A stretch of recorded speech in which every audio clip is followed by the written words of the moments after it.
Greetings out there in YouTube land. This is Morris, man. As always, I thank you guys for coming to my channel.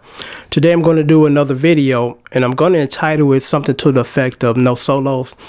Because as you know, I'm a rhythm guitar player. I do lead stuff, but I do that within a professional studio environment when clients call me now and say, hey, we want you to do, of course, your funky rhythm stuff, chord stuff, but we want you to do the solo or some rhythm, some lead stuff. Not a problem, you know. I just don't believe in, and this is just my personal opinion, because everybody's when it comes to music is different. There's some people that just love playing solo stuff. They love Ernie Isley, they love Jimi Hendrix, and that's all they want to do also. Ain't nothing wrong with that. I'm just not one of them dudes. I don't want to sit down for an hour and map out somebody's solo note for note. It's too time consuming for me, and I got my own personal stamp that I want to put on it. Because solo is self-explanatory, the word itself. You're on your own. Not I'm gonna do just like what the other dude did. I'm just gonna mirror him, you know. But again, to each his own. That's just not my thing. But from time to time, I get comments, because I did a Brothers Johnson song, and the guy said, "No solo?" ? That's the best part of the song. And I explained to him. I said, "Well, I'm doing the rhythm, dude. I'm not doing the solo, because I'm going to say this, because I think usually when people chime in, these people are not musicians. They just love music and they just want to hear music. Again, ain't nothing wrong with that. But from a technical aspect, when you're laying stuff in the studio, you don't jump from part to part. You lay this part, and then when somebody else's part come in, a good example, George is playing a rhythm on that song. And then when the solo comes in, he's still playing the rhythm. He stopped playing the rhythm, then he gonna start doing the solo, then he jump back. No, that ain't how it's done in the studio. Now, when it comes to live and you don't have an extra hand on deck, so to speak, you might break your rhythm or what you're doing and make arrangements or make adjustments for the live recording or session, as opposed to the studio. Because in the studio, you don't bounce back and forth. You lay your part, and then you do what's called an overdub if necessary, but you don't stop what you're doing and then jump into something else. And most people that are just, again, avid listeners and not musicians, they totally don't understand that, or they don't understand that, so sometimes it's good just to post videos like this, just to, to show people this is how it's done. It's not done like that. And the person that actually did the solo on that song was Lee Ritenour. Lee Ritenour is one of the greatest jazz players that ever played the guitar, jazz guitar. And there's some artists that kind of fly under the radar. We hear about the Jimi Hendrix, we hear about the Wes Montgomerys, the Eric Claptons, but there's other guys that are really good also. They just never got that fanfare. And because you didn't get that fanfare, don't mean that you're not as good as those other guys. You just didn't get that fanfare, so being a producer, you go out and get the best people for the job, like casting directors for a movie. They go get the right person for the job. At least they try their best to get the best person. And that's what Quincy has been doing his entire career. Lee Ritenour is a jazz guitar player. He's phenomenal. And that solo was more or less a jazz solo. So he went and got a jazz guy.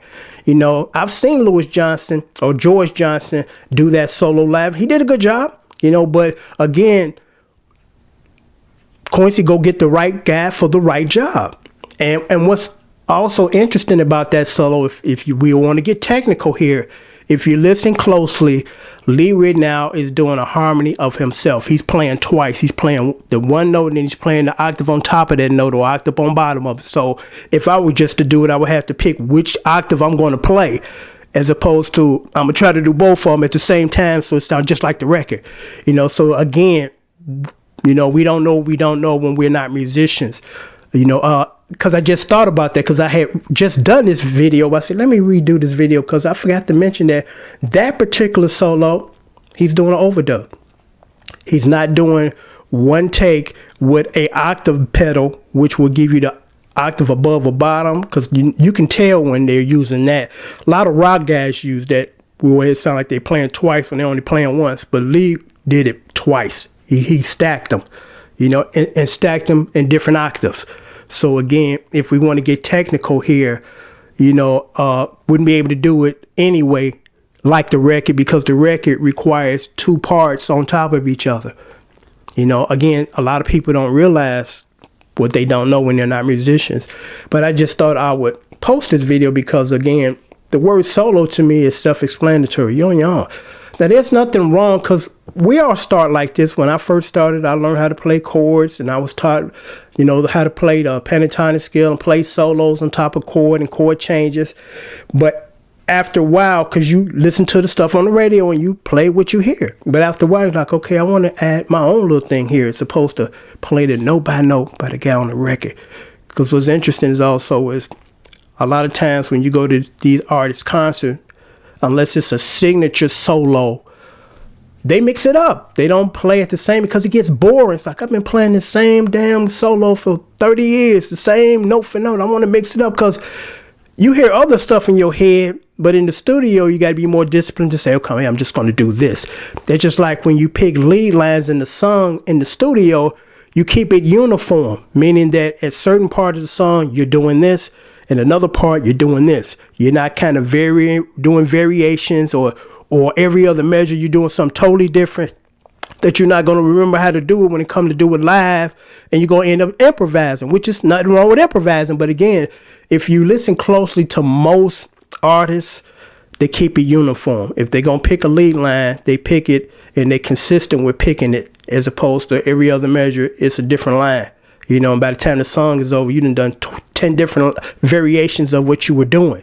You know, it's very hard for anybody else to come behind you and follow you when you do that too. And that's something that a lot of artists think about. Say, well, I want to play something or record something that's going to be pretty easy to play and still extremely hard. Now, you got some artists that deliberately want to do it that way, so you can't follow them. You know, Earth, Wind, and Fire, they don't play. Stevie Wonder don't play. Steely Dan don't play. It's like, okay, I get it. You know, you are the greatest, and I ain't gonna be able to follow you. And it's like, okay, because they don't do simple stuff. They don't just lay down for a simple 4-chord song, call it a day. They throw in different time measures. They throw in different keys. They throw in a lot of accents. They throw in a lot of changes. You know, they're all over the place, you know. But anyway, I'm going to sign off now. Again, the purpose of this video was to just, you know, let everybody know that doesn't know to follow my channel. I'm a rhythm guy. I love playing chords. I love playing the meat of the song. I don't get anything out of playing other guys' solos, you know, because people say, why don't you do some Jimi Hendrix before Jimmy songs was blocked? I'm like, why? Jimi Hendrix is one of the greatest guitar players that ever lived, and I'm going to come behind him and try to mirror him? Come on, man. It's a joke. Do some Ernie Isley. There's only one Ernie Isley, baby, and he's still alive and kicking and playing well. I'm not him. Ain't trying to be him. Ain't trying to come close to being him, because I'll never be him, you know?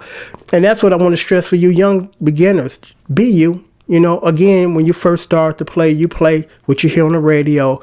But when you get to your own bearings, quote unquote, you be you. You know, you play like you, not the dude on the record, because you get people on my leave comments, you ain't like the guy on the record. I'm not the guy on the record. And with that, I'm going to leave you with that. And on that, I'm tired today. Have a good one.